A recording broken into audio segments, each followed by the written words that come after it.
ভালো রাম রাজ্য প্রতিষ্ঠা করতে গেলে, শান্তির রাজ্য প্রতিষ্ঠা করতে গেলে তাহলে কিরকম নেতা চাই?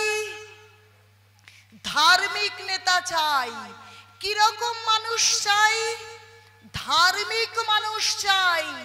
ধার্মিক মানুষ যদি তৈরি হয় আমাদের সমাজে, তাহলে সে মাস্টার হোক জগতের মঙ্গল, সে ডাক্তার হোক জগতের মঙ্গল, তিনি মন্ত্রী হোক তো জগতের মঙ্গল। তাই ধার্মিক মানুষ তৈরি করতে হবে।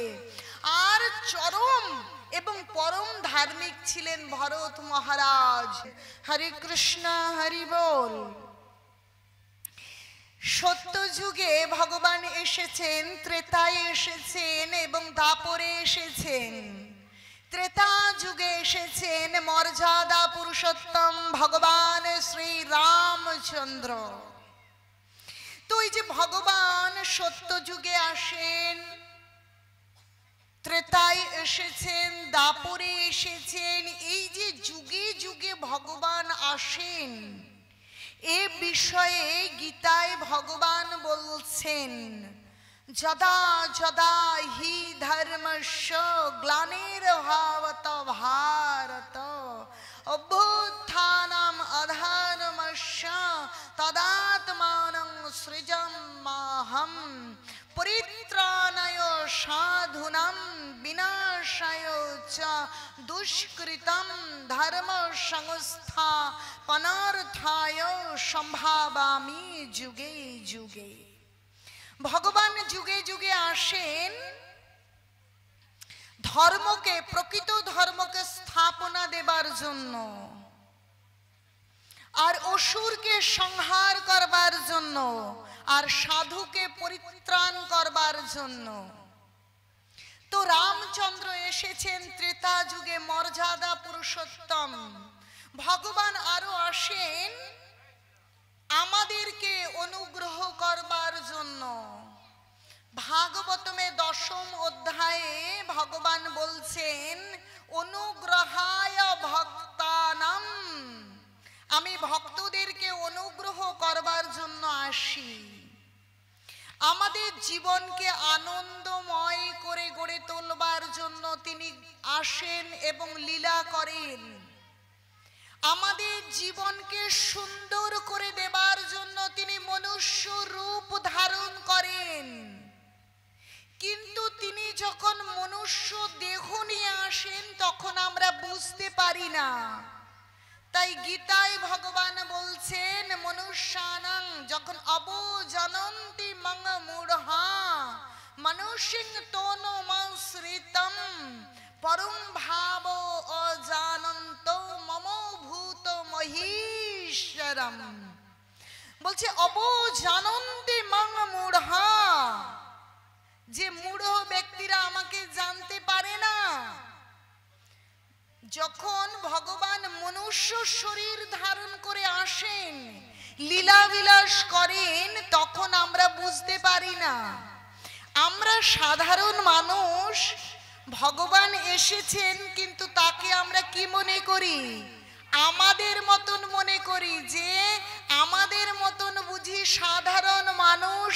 ভগবান শ্রী রামচন্দ্র, লক্ষ্মণ, সীতা দেবী, রাধা কৃষ্ণ এবং গৌর সুন্দর, আমরা মনে করি যে আমাদের মতন।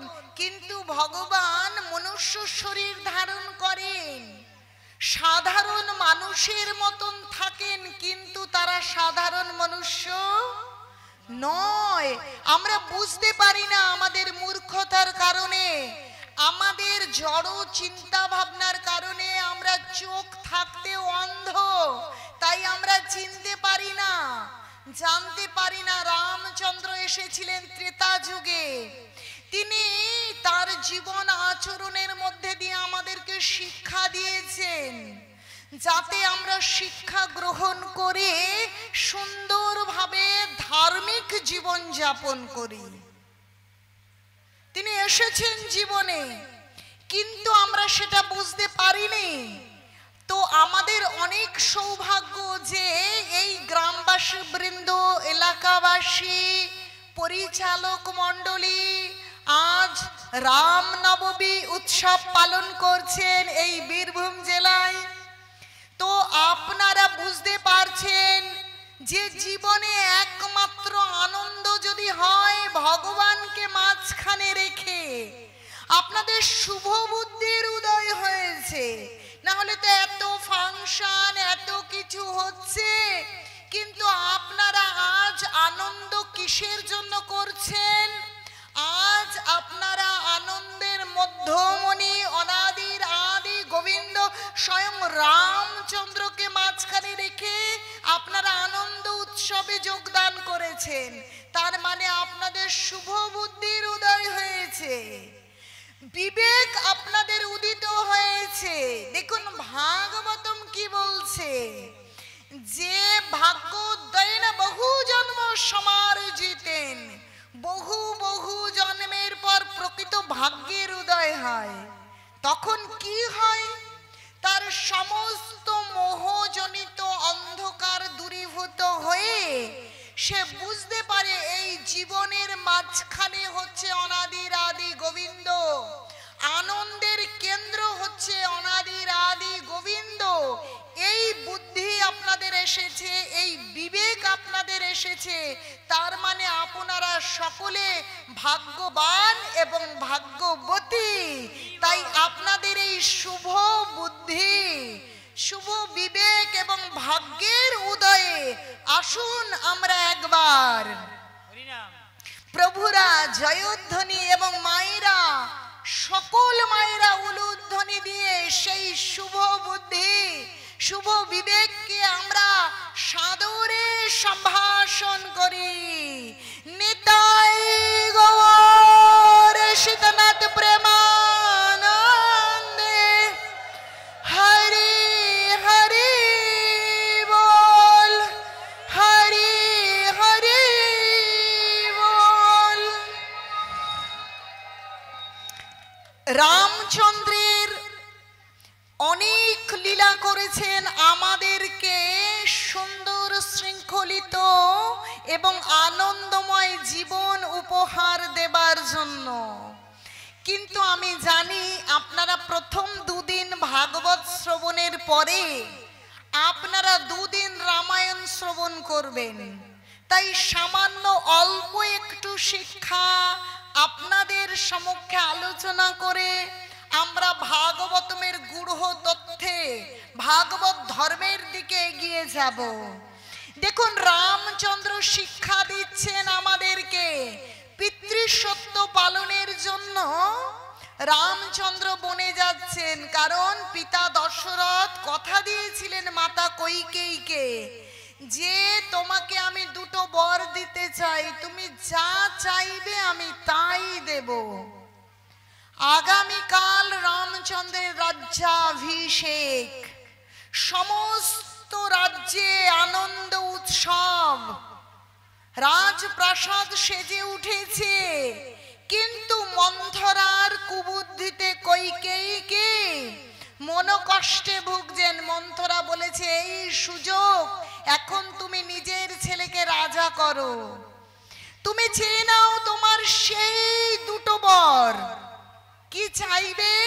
প্রথম বর চাইবে যে রামচন্দ্রকে বনবাসে যেতে হবে 14 বছরের জন্য। আর দ্বিতীয় কি? আমার পুত্র ভরত সে রাজা হবে।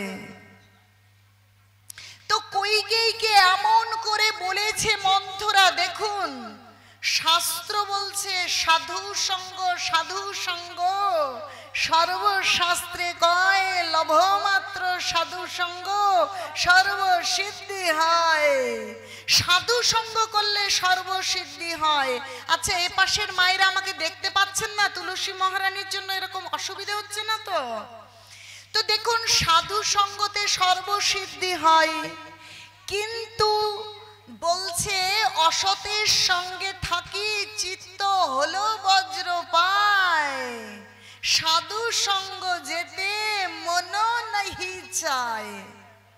সাধু সঙ্গে সর্বসিদ্ধি হয়, কিন্তু অসাধুর সঙ্গে কি হয়?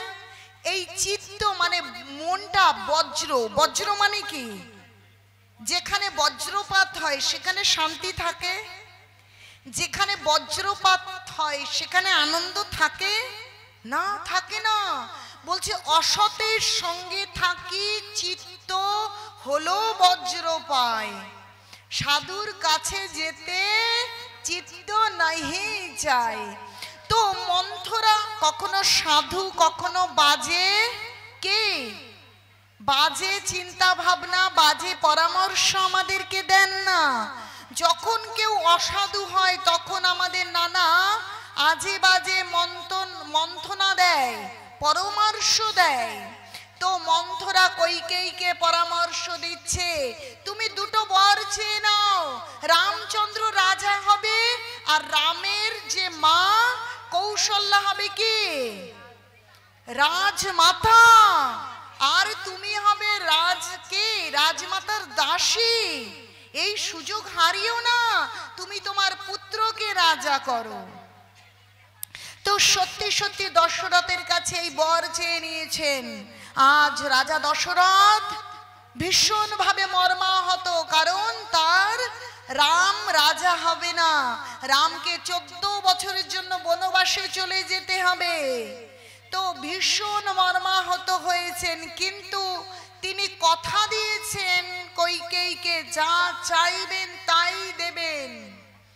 সত্যি সত্যি রামচন্দ্রের বনবাস, যেদিন রাজ্যাভিষেক সেই দিন রাজা না হয়ে রামচন্দ্র চলছেন বনে।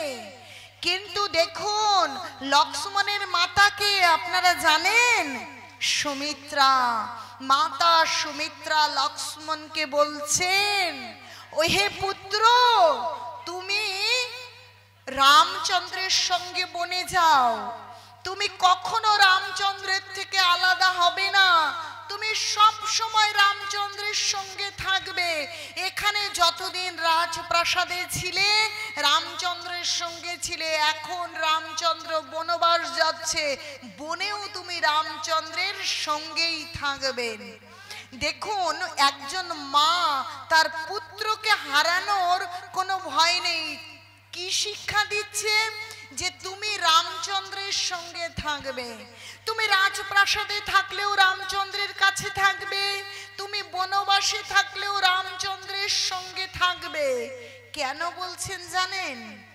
কারণ তিনি প্রকৃত মাতা, তিনি এই জগৎকে শিক্ষা দিচ্ছেন যে আমরা হলাম প্রত্যেকেই দেখুন মা, আমরা আমাদের সন্তানকে কি শিক্ষা দেব? যে রামচন্দ্রের চরণে থাকো, বলছে যে গৃহে থাকো বনে থাকো সদাই হরি বলে ডাকো। কারণ হরি বলে ডাকা, বলছে যেই নাম সেই কৃষ্ণ, ভজনিষ্ঠা করি নামের সহিত আছেন আপনি শ্রী হরি। গৃহে থাকো বনে থাকো সদাই হরি বলে ডাকো, যেখানেই থাকো ভগবানের নামের সঙ্গে থাকো। আর সেই শিক্ষা আমাদের সুমিত্রা মাতা দিলেন, লক্ষ্মণ তুমি রামচন্দ্রের চরণে থাকো, রামচন্দ্রের সেবা করো। তাহলে দেখুন, তাহলে চৈতন্য ভাগবত আমাদেরকে শিক্ষা দিচ্ছে, সেই সে পিতা সেই সে মাতা, যে কৃষ্ণ চরণে প্রেম ভক্তি দাতা, তিনি প্রকৃত পিতা, তিনি প্রকৃত মাতা, যিনি কি করছেন? ভগবানের চরণে প্রেম ভক্তি দিচ্ছেন। যিনি ভগবানের চরণে ভক্তি করা শেখাচ্ছে না, তিনি প্রকৃত পিতা মাতা নয়। আরে একটা কুকুরও পিতা, একটা গরুও মাতা, একটা বিড়ালও মাতা, আর আমরাও পিতা মাতা, ঠিক কি না? আমরা তখনই পিতা মাতা হতে পারবো যখন সন্তান সন্ততিকে শেখাবো যে ভগবানের চরণে আশ্রয় করো, ভগবানের সেবা করো, ভগবানের পুজো করো, ভগবানের ভক্ত হও, তখন তোমার জীবন সার্থক হবে। আর সেই শিক্ষা দিচ্ছেন সুমিত্রা তার লক্ষ্মণকে। তাহলে চিন্তা করে দেখুন আমাদের কি করতে হবে? আমাদের প্রত্যেক সন্তান সন্ততিকে কৃষ্ণ ভক্ত তৈরি করতে হবে। রামের ভক্ত তৈরি করতে হবে। আমরা যদি রামের ভক্ত তৈরি করতে পারি তাহলে চির আনন্দময় রাম রাজ্য প্রতিষ্ঠা করতে পারবো। রাম রাজ্য প্রতিষ্ঠা হলেই কি শান্তি সম্ভব, নচেৎ কি শান্তি সম্ভব? তাহলে রাম রাজ্য প্রতিষ্ঠা হতে গেলে প্রত্যেক ঘরে রাম লক্ষ্মণ ভরত শত্রুঘ্নের মতন ধার্মিক সন্তান প্রয়োজন। তাই সেই ধার্মিক সন্তান তৈরি করবার জন্য আজ আপনারা অগ্রণী ভূমিকা গ্রহণ করেছেন, রাম নবমী পালন করছেন, আর ভাগবত কথা আলোচনা করেছেন, ভক্তদের ডেকে এনেছেন। গীতা ভাগবত আলোচনার মধ্যে দিয়ে জীবনের যে প্রকৃত সার্থকতা সেটা সন্তান সন্ততি সকলকে বুঝিয়ে দেবার এক মহা সুযোগের আয়োজন করেছেন। তারা যেন বুঝতে পারে যে এই জীবনের উদ্দেশ্য প্রকৃত ধর্মে মারা যায়। ভালো করে বুঝুন আপনারা। কিন্তু আমরা এত সুন্দর মনুষ্য দেহ পেয়েছি, সেই মনুষ্য দেহ পেয়ে আমরা খেলাম, ঘুমোলাম, বাচ্চা উৎপাদন করলাম, একদিন মরে গেলাম। কি মানে রইল, কি তফাৎ রইল অন্যান্য প্রাণীদের থেকে আমাদের এই মানব জীবনের? বলুন তো, এই মানব জীবনে যদি আমরা ধর্ম না করি তাহলে এই জীবন মূল্যহীন। আর সেই ধর্ম করবার জন্য যিনি ধর্মের মধ্যমণি, অনাদির আদি গোবিন্দ কৃষ্ণ, সেই কৃষ্ণই রামচন্দ্র, যিনি মর্যাদা পুরুষোত্তম, যিনি আমাদেরকে মর্যাদা শিখিয়েছেন গৃহস্থ আশ্রমে থেকে কি করে প্রকৃত ধর্ম করে মানব জীবনকে সার্থক করা যায়, তিনি নিজে শিখিয়েছেন। সেই রামচন্দ্রের উৎসব পালন করছেন। তার মানে আপনারা ধার্মিক জীবনের দিকে এগিয়ে এসেছেন, আর সেটাই এই মানব জীবনের শ্রেষ্ঠ উদ্দেশ্য। আপনারা যেই মানব জীবনের শ্রেষ্ঠ উদ্দেশ্যের দিকে এগিয়ে এসেছেন, সেই জন্য সকলকে অনেক অনেক কোটি কোটি প্রণাম। নিতাই গৌর সীতানাথ প্রেমানন্দে। হরে হরে বল, হরে হরে বল। হরে কৃষ্ণ। দেখুন গীতায় ভগবান কি বলছেন, অষ্টম অধ্যায় 6 নম্বর শ্লোকে ভগবান বলছেন, কি বলছেন? জং জং বাপি শরণং ভাবং ত্যজোত্যন্তে কলেবরম তম তমে বৈতি কুন্তেও সদা তদ্ভব ভাবতি। দেখুন, তাই ভগবান স্বয়ং বলছেন, কারণ গীতায় স্বয়ং কৃষ্ণ কথা বলার মধ্যে দিয়ে, স্বয়ং অর্জুনকে ভগবান উপদেশ দেবার মধ্যে দিয়ে আমাদের সকলকে ভগবান উপদেশ দিয়েছেন, বুঝিয়ে দিয়েছেন আমাদের জীবনের শ্রেষ্ঠত্ব, বুঝিয়ে দিয়েছেন আমাদের জীবনের মূল্য। সেখানে ভগবান কি বলেছেন? বলছে জং জং বাপি শরণং ভাবম ত্যজোত্যন্তে কলেবরম। কলেবর মানে এই শরীর। যখন আমাদের এই শরীরটা ত্যাগ করবার সময় হবে, আমরা শরীর ত্যাগ করি কি করি না? তার মানে হচ্ছে যেদিন মৃত্যু আসবে আমাদের জীবনে। কি মৃত্যু প্রত্যেকের আসে? আমরা কি কখনো বলতে পারবো যে আমাদের কোনোদিন মৃত্যু আসবে না? বলতে পারবো না। তাই যখন মৃত্যু আসবে বলছে জং জং বাপি শরণং ভাবম ত্যজোত্যন্তে কলেবরম। যখন যখন আমাদের এই শরীরটা ত্যাগ করবার সময় হবে, তখন আমরা যে যেমনটা চিন্তা করব আমরা ঠিক সেরকম শরীর প্রাপ্ত হব। আজ আমরা মনুষ্য শরীর পেয়েছি।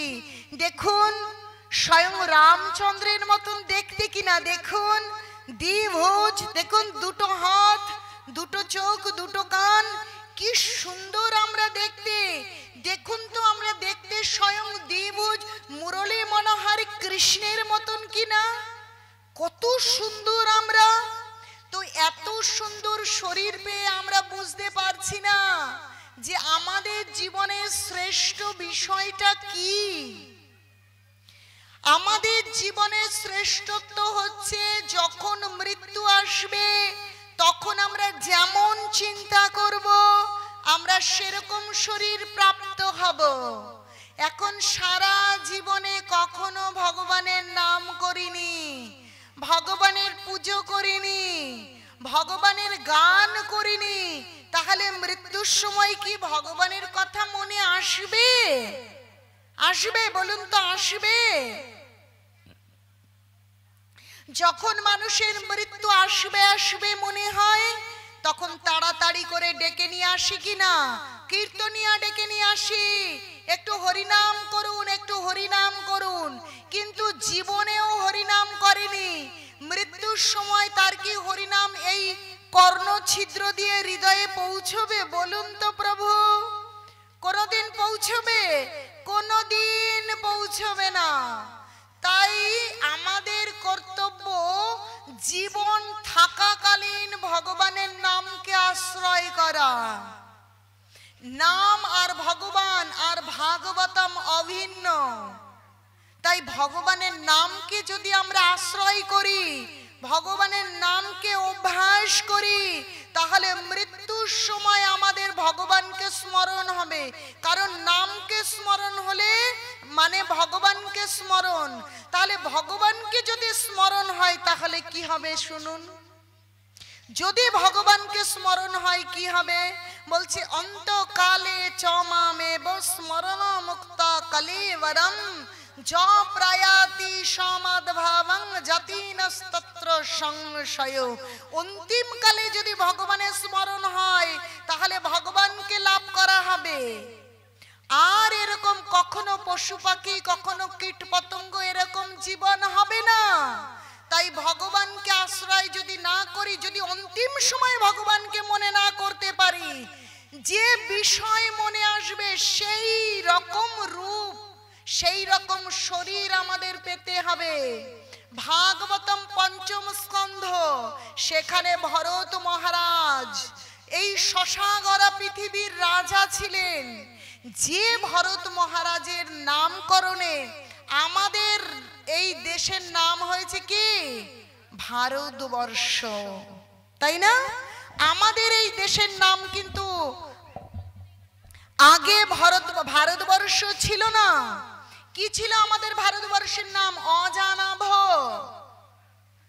তো যখন থেকে ভরত মহারাজ এই শশাগরা পৃথিবীর রাজা হয়েছেন, তারপরে আমাদের দেশের নাম হয়েছে ভারতবর্ষ। সেই ভরত মহারাজ রাজা ছিলেন, কিন্তু তিনি ছিলেন রাজর্ষি। তিনি শুধু রাজা নয়, তিনি হচ্ছেন রাজর্ষি।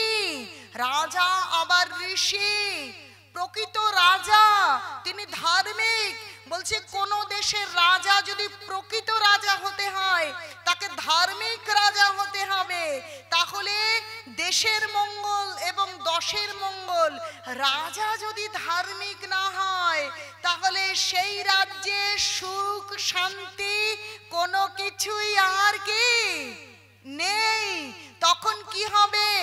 শুধু ডাকাত, চোর, গুন্ডা, বদমাইশ কেবল বেড়ে যাবে।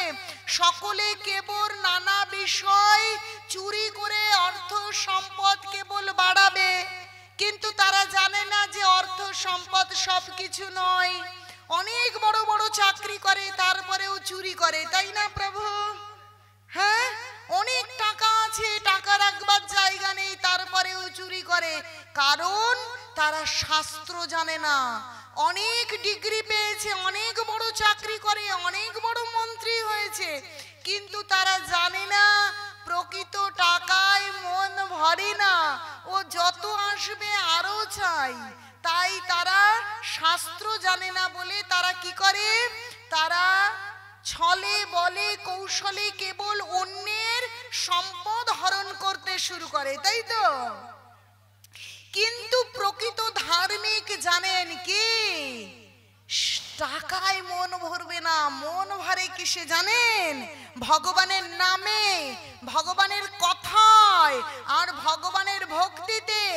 তাই দেখুন মহাজন কি বলছেন, যে নামে বুক ভরে যায় অভাব মেটায়, নামে বুক ভরে যায় অভাব মেটায়, নামে বুক ভরে যায় অভাব মেটায়, নামে বুক ভরে যায় অভাব মেটায়, স্বভাব জাগায় মহাসুখে। স্বভাব ধর্ম করা, ভগবানের ভজনা করা, নচেত এ জীবন মূল্যহীন। যদি প্রকৃত ধর্ম না করে তাহলে এই জীবন পশুর সমতুল্য। চিন্তা করে দেখুন, সমস্ত পশু পাখি সকলেই আহার করে, ঘুমোয়, তাই তো? বাচ্চা উৎপাদন করে এবং জাগায় মহাসুখে। ভজ রাধা কৃষ্ণ গোপাল কৃষ্ণ, কৃষ্ণ কৃষ্ণ বল মুখে। ভজ রাধা কৃষ্ণ গোপাল কৃষ্ণ, কৃষ্ণ কৃষ্ণ বল মুখে। ভজ রাধা কৃষ্ণ গোপাল কৃষ্ণ, কৃষ্ণ কৃষ্ণ বল মুখে। তাহলে দেখুন মহাজন বলছে যে নামে বুক ভরবে আর সমস্ত অভাব মিটিয়ে দেবে। নাম ছাড়া কোনোদিন শুনেছেন টাকার অভাব মানুষের মিটেছে? কাউকে জিজ্ঞেস করবেন তো যে আপনার আর কোনো টাকার প্রয়োজন নেই, আমার অনেক টাকা হয়ে গেছে, বলবে কি? আমার আর জমি দরকার নেই, অনেক জমি হয়ে গেছে। কিন্তু যখন কোনো সাধু, প্রকৃত ধার্মিক, প্রকৃত ভক্ত, তাহলে সে বলবে আমার টাকা যতটুকুই আছে ততটুকুতেই কি শান্তি আছে, ততটুকুতেই আনন্দ আছে। তিনি শাস্ত্র বুঝবেন, তিনি কখনো চুরি করবেন না। তাহলে ভালো রাম রাজ্য প্রতিষ্ঠা করতে গেলে, শান্তির রাজ্য প্রতিষ্ঠা করতে গেলে তাহলে কিরকম নেতা চাই? ধার্মিক নেতা চাই। কিরকম মানুষ চাই? ধার্মিক মানুষ চাই। ধার্মিক মানুষ যদি তৈরি হয় আমাদের সমাজে, তাহলে সে মাস্টার হোক জগতের মঙ্গল, সে ডাক্তার হোক জগতের মঙ্গল, তিনি মন্ত্রী হোক তো জগতের মঙ্গল। তাই ধার্মিক মানুষ তৈরি করতে হবে। আর চরম এবং পরম ধার্মিক ছিলেন ভরত মহারাজ। তিনি রাজা ছিলেন, রাজ্য শাসন করছেন, কিন্তু তিনি জানেন এই রাজ্যের মালিক হচ্ছেন অনাদির আদি গোবিন্দ, আর আমি হলাম ভৃত্য। সমস্ত প্রজাকে রক্ষণাবেক্ষণা এবং দেখাশুনো করা, তাদের সুযোগ সুবিধা প্রদান করাই আমার কাজ। এইভাবে তিনি রাজ্য শাসন করছেন। এইভাবে তিনি রাজ্য শাসন করতে করতে একটা সময় তিনি সমস্ত রাজ্য তার 5 পুত্রদের মধ্যে ভাগ করে দিয়ে তিনি বনে গিয়েছেন। বনে গিয়ে তিনি ভগবানের ভজনা করছেন, ভগবানের ভজনা করছেন। সেখানে গিয়ে একান্ত মনে ভগবানের নাম করছেন, ভগবানের সেবা করছেন। দেখুন ভরত মহারাজের কাহিনী দিয়ে আমরা জানতে পারবো যে অন্তিম সময়ে যে যেমন চিন্তা করে সে সেই রকম শরীর প্রাপ্ত হয়। তিনি রাজা ছিলেন, তিনি ধার্মিক ছিলেন, রাজ্য ছেলেদের ওপর রাজ্য শাসনের ভার দিয়ে তিনি বনে গিয়েছেন ভগবানের ভজনা করবেন বলে। সেই পুলহা আশ্রমে গিয়েছেন গণ্ডকী নদীর তীরে, কিন্তু সেখানে গিয়ে ভজন করছেন। ভজন করতে করতে একদিন যখন তিনি নদীতে স্নান করছেন, পূজা অনেক করবেন, এরকম সময় একটা সন্তান সম্ভবা হরিণ নদীতে জল খেতে এসেছে। আর কি হয়েছে, সিংহকে দেখে তিনি ভীষণ ভীত সন্ত্রস্ত হয়েছে। সিংহ কি করবে, তাকে হরণ করতে পারে, তাকে শিকার করবে। সিংহকে দেখে তিনি ভীত সন্ত্রস্ত হয়ে সন্তান সম্ভবা হরিণী ওই নদীর মধ্যে লাফ দিয়েছেন। লাফ দেওয়ার সঙ্গে সঙ্গে ওই পারে পাথরের মধ্যে গিয়ে পড়েছে। কিন্তু পড়ে ওই যে ভয় পেয়েছেন এবং লাফ দিয়েছেন, তাতে তার সন্তান সম্ভবা ছিলেন, তার সন্তান প্রসব হয়ে গিয়েছে। এবং ওই পাশে গিয়ে হরিণী মৃত্যু হয়েছে। এখন ওই সদ্যজাত সন্তান ছোট্ট হরিণ শাবক জলের তোড়ে ভেসে যাচ্ছে।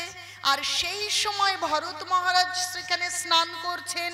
স্নান করতে গিয়ে যখন এটা দেখেছেন, তখন তিনি তাড়াতাড়ি করে ওই হরিণ শাবককে তিনি রক্ষা করে নিয়ে এসেছেন। রক্ষা করে নিয়ে এসে ছোট্ট হরিণ শাবক, তার মা মারা গেছে, এর জন্য তার প্রতি করুণার উদয় হয়েছে। দেখুন, ভক্ত সব সময় যিনি ধার্মিক হবেন তার প্রত্যেকের প্রতি দয়া থাকবে, করুণা থাকবে। ভরত মহারাজেরও দয়া হয়েছে, করুণা হয়েছে। ছোট্ট হরিণ শাবককে দেখাশোনা করছে, কিন্তু দেখাশোনা করতে করতে হরিণের কথা চিন্তা করছেন। যখনই একটু হরিণ শাবক এদিকে ওদিকে চলে যাচ্ছেন, তিনি ভাবছেন কোনো বাঘ এসে তাকে শিকার করে নিয়ে গেল না তো, কোনো সিংহ এসে শিকার করে নিয়ে গেল না তো। দেখুন, তিনি তার রাজ্য, ছেলে মেয়ে সমস্ত কিছু ত্যাগ করে বনে এসেছেন কেন? ভগবানের ভজনা করবেন। ভগবানের ভজনা করছিলেন, হরিণ শাবককে বাঁচিয়েছেন। কিন্তু আজ হরিণ শাবককে নিজের পুত্রবৎ তিনি লালন পালন করছেন। কিন্তু লালন পালন করতে গিয়ে তিনি ভগবানের ভজনা ভালো করে করতে পারছেন না। ভগবানের ভজনা করতে গিয়ে চিন্তা করছেন, ছোট্ট হরিণ শাবকটা কোথায় আছে, তার কোনো অসুবিধে হচ্ছে না তো, তাকে কোনো হিংস্র প্রাণী তাড়া করেনি তো, এরকম চিন্তা করছেন। এইভাবে চিন্তা করতে করতে একদিন যখন বনের ফল মূল সমেত সংগ্রহ করতে গিয়েছেন ভগবানের সেবার জন্য, তখন হরিণ শাবকটার কথা চিন্তা করছেন। এইভাবে করতে করতে তার মৃত্যু আসন্ন। কারণ এই জীবনে কেউ কিন্তু অমর থাকবে না। কি অমর থাকে? প্রত্যেকেরই শরীর ধারণ করলে মৃত্যুবরণ করতেই হবে। মৃত্যু আসন্ন হয়ে গেছে। ভাগবতম বলছেন যে দুর্লভ মনুষ্য দেহ দেহিনাং ক্ষণভঙ্গুর, যে কোনো সময় শরীর ভেঙে যেতে পারে। তো ভরত মহারাজের মৃত্যুর সময় উপস্থিত, কিন্তু সেই মৃত্যুর সময় এসে গেছে। কিন্তু তিনি চিন্তা করছেন, আজ যদি আমি চলে যাই, ওই হরিণ শাবকের তো পিতামাতা কেউ নেই, এই বনে তো তার দেখবার কেউ নেই। তাকে যদি বনের হিংস্র পশু খেয়ে নেয়, সিংহ যদি তাকে খেয়ে নেয়, যদি শিকারীরা তাকে শিকার করে নিয়ে চলে যায়, এইভাবে তিনি চিন্তা করছেন। মৃত্যুর সময় হরিণের কথা চিন্তা করতে করতে তিনি শরীর ত্যাগ করলেন। এইবার তিনি বলছে, মৃত্যু হয় এই শরীরের, মৃত্যু কিন্তু এই আত্মার হয় না। এই শরীর নষ্ট হয়, এই শরীরটাকে পুড়িয়ে দেওয়া হয়, না হলে মাটির তলায় সমাধি দেওয়া হয়। কিন্তু আসলে আমাদের মৃত্যু হয় না। প্রকৃত আমি বা আমরা মানে আমাদের এই হৃদয়ে থাকা আত্মা, সেই আত্মা গিয়ে আরেকটা শরীর ধারণ করে, আর এই শরীরটা নষ্ট হয়ে যায়। তো সেই শরীর গিয়ে কি হয়েছে জানেন? তার পরবর্তী জীবন এক হরিণ মায়ের গর্ভে হয়েছে। তিনি নিজে হরিণের শরীর প্রাপ্ত হয়েছেন। কালাঞ্জর পর্বতে হরিণের দেহ পেয়েছেন তিনি। কিন্তু তিনি যে যখন মহারাজা ছিলেন, তখন তিনি ধর্ম করেছিলেন, তিনি প্রকৃত ভক্তি বুঝেছিলেন, ভগবানের ভজনা করেছিলেন। আর গীতায় ভগবান বলছেন নেহা বিক্রম নাশস্তি প্রত্যাবয়ন বিদ্যতে স্বল্পম অপি অশ্ব ধর্মস্য ত্রায়তে মা হতে ভয়াত। বলছে যদি কেউ অল্প পরিমাণেও ধর্ম করে তাহলে তার ধর্ম কখনো বিফলে যায় না। তিনি ধর্ম করেছিলেন, কিন্তু তিনি অন্তিম সময়ে হরিণ শাবকের প্রতি আসক্ত হয়ে গিয়েছিলেন। দেখুন, হরিণ শাবক যে বাঁচিয়েছেন তাতে কিন্তু তার কোনো অপরাধ হয়নি, তিনি ভালোই করেছিলেন, হরিণ শাবককে বাঁচিয়ে দিয়েছেন। কিন্তু সব সময় তিনি যে হরিণ শাবকের কথা চিন্তা করছিলেন এটা তিনি ঠিক করেননি, যে আমার কর্তব্য হরিণ শাবককে বাঁচিয়ে দেওয়া, এইবার তার কর্মফল সে বাঁচবে কি মরবে।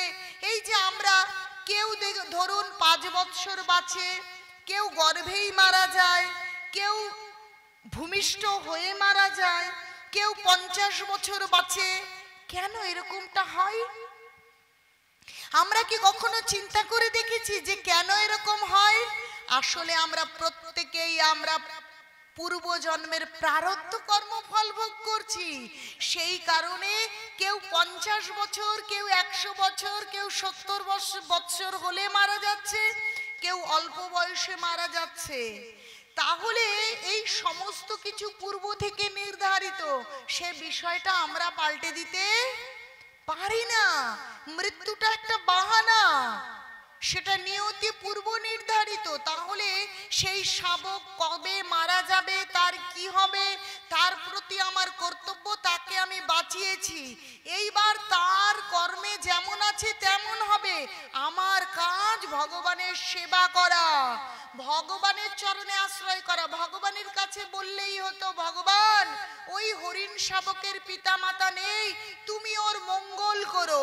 কিন্তু তিনি ভগবানের ভজনা না করে, ভগবানের সেবায় মনোনিবেশ না করে, ভগবানের সেবা করতে বসেও চিন্তা করছে কি, যদি হরিণ শাবকটার কি হলো, তার খেতে পেল কি পেল না, সব সময় হরিণের কথা চিন্তা করতে করতে মৃত্যুর সময় হরিণের কথা চিন্তা করেছে।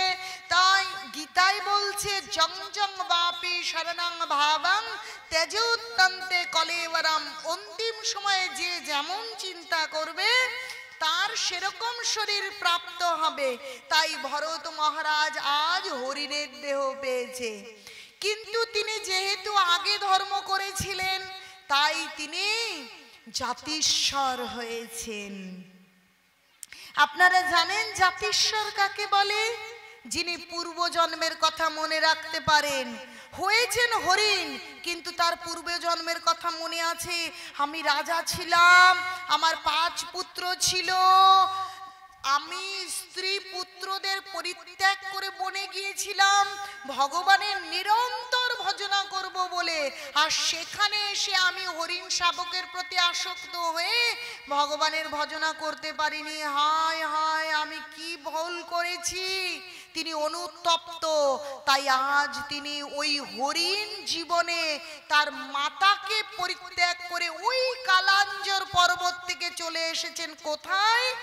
সেই পুলহা আশ্রম, গণ্ডকী নদীর তীরে। সেখানে এসে তিনি কি করছেন, যেখানে ভরত মহারাজ ভজনা করেছিল সেই জায়গায় তিনি এসেছেন, তার পূর্বজন্মের জায়গায়। সেইখানে মুনি ঋষিরা ভগবানের ভজনা করেন, আর ওই ভরত মহারাজ, হরিণ রূপী ভরত মহারাজ মুনি ঋষিদের চারপাশ দিয়ে কি ঘোরাফেরা করেন। কখনো ভালো কাঁচা সুন্দর ঘাস খেতেও যান না। কেন? যদি আবার ভুল হয়ে যায়, আবার ভগবানকে ভুলে যায়। তাই ওই মুনি ঋষিরা, মুনি ঋষি কারা? তারা সর্বক্ষণ ভগবানের নাম করছেন, হরে কৃষ্ণ হরে কৃষ্ণ কৃষ্ণ কৃষ্ণ হরে হরে, হরে রাম রাম রাম হরে হরে। আর ওই হরিণ শাবক কি করছে জানেন? কানটা খাড়া করে সেই মুনি ঋষি সাধুদের মুখ থেকে হরিনাম শ্রবণ করছেন, হরিনাম শ্রবণ করছেন। বলছে এই শ্রবণ হচ্ছে সর্বশ্রেষ্ঠ। আপনারা যদি এখন ভাগবত কথা হচ্ছে যদি আপনারা শ্রদ্ধার সঙ্গে শ্রবণ করেন তা যে কত ফলপ্রদ সে কথাও গীতায় ভগবান লিখেছেন। বলছে শ্রদ্ধাবান অনশূয়স্য শ্রেণয়াদপি যো নর সহপি মুক্ত শুভালোকান প্রাপ্নুয়াত পুণ্য কর্মণাম। যিনি শ্রদ্ধার সঙ্গে ভাগবত কথা শ্রবণ করবেন সেই শ্রবণেই তিনি শুভ লোক প্রাপ্ত হবেন। ভাবতে পারছেন? শুধুমাত্র শ্রবণে যদি শ্রদ্ধা করে সুন্দর করে মনোনিবেশ করে আপনারা ভাগবত কথা শ্রবণ করেন সেই শ্রবণেই ভগবানের কৃপা হবে আর আপনারা ঊর্ধ্বলোক প্রাপ্ত হতে পারবেন। তাহলে এই ভাগবত কথার সময় কেমন ভাবে থাকা উচিত আপনারাই চিন্তা করে দেখুন। তাহলে এইভাবে শ্রবণ করছেন আর ওই হরিণ শাবক কি করছেন? ঘাস খেতে যাচ্ছে না। ওই মুনি ঋষিরা তারা প্রসাদ পাওয়ার পর তাদের প্রসাদের পাতাটা নিয়ে যে পাশের যে গর্তে ফেলছেন সেই পাতাগুলো কি সেই পাতাগুলোর ওপরে প্রসাদ লেগে থাকে না, ওখানে সেই প্রসাদ আর শুকনো পাতা কচি কচি ঘাস খুঁজতে যাচ্ছে না। যদি সাধু সঙ্গ নষ্ট হয়ে যায়, যদি শ্রবণ থেকে বিচ্যুত হতে হয়, তাই ওই মুনিদের চারপাশ দিয়ে ঘুরছেন, পরিক্রমা করছেন আর তাদের উচ্ছিষ্ট প্রসাদ গ্রহণ করছেন আর কি শুকনো পাতা খাচ্ছেন আর হরিনাম শ্রবণ করছেন।